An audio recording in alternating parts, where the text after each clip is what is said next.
everyone, welcome back to my YouTube channel. My name is Daria and today I will be sharing with you my experience on traveling from the UK to Poland during the times of coronavirus. So first of all, I wanted to start by talking about the process of booking my flights and what happened with that. So I was allowed to book my flight for the 15th of June on the Wizz website. And then 2 days before the actual flight, after everything was scheduled and I booked my train tickets, etc., it got cancelled, which is just so typical, and especially because Poland didn't even open the borders with the UK until the 1st of July, so I don't know how they thought they were gonna fly out. But I was really hopeful and it didn't happen, which was sad.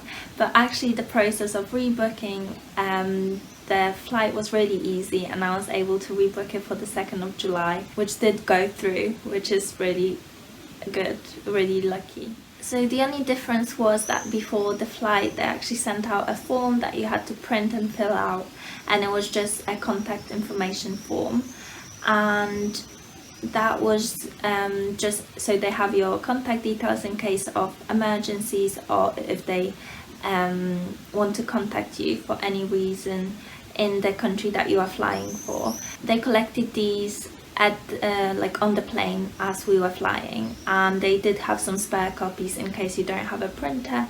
They did give out some copies and you were able to fill it out on the plane, on the flight. So another thing that I briefly wanted to mention was that the airline emailed us coming up to the flight itself, letting us know that if there are any cancellations or any changes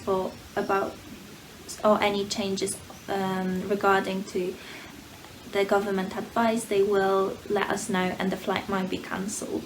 So they did keep us updated, which was quite reassuring, and also didn't get my hopes up that much. So I'm obviously talking about my journey to Poland, but since the 1st of July quite a few European countries have lifted their travel restrictions, and to have a look at more details about that, I would suggest just going on the government websites or looking at news stories, because they have quite a lot of information about that. So now talking about my experience on the day, I actually took the bus and train to get to the destination of my airport, and both of those you had to wear masks on, and especially on the train it was very socially distanced. There were some seats marked as out of use and you had a lot of space to yourself, which made me feel quite comfortable. And on the train they also gave out some face masks, but this was only on one of the 2 trains, so I do recommend bringing your own for the duration of the journey. You do wear the face mask for nearly the whole day. And then when I got to the airport, as soon as you enter you have to show a boarding pass. So if you have family and friends coming with you, you will have to say goodbye at the entrance. And then when you enter they check you wearing a face mask. If you don't have one, there is some available, or at least there were at the airport that I was flying from, and there is a hand sanitizer available. But I would recommend bringing your own hand sanitizer for the duration of the journey, because it won't be everywhere you need it, and I would recommend just using it for your own safety and safety of others that you will be in contact with. So now thinking about the flight, well, as we were queuing there was still social distancing in place. We were 2 meters apart. And then when we got on the flight we got some hand disinfectant, but we were actually sat one next to another, so I was quite surprised by that, but later found out that they can't possibly give competitive prices and have only half of the flight filled up. So you were required to wear your mask for the whole duration of the flight. And also at the airport, we were actually the only flight of the day at this airport, which was an experience in itself, but it just shows that it's just slowly getting back to normal.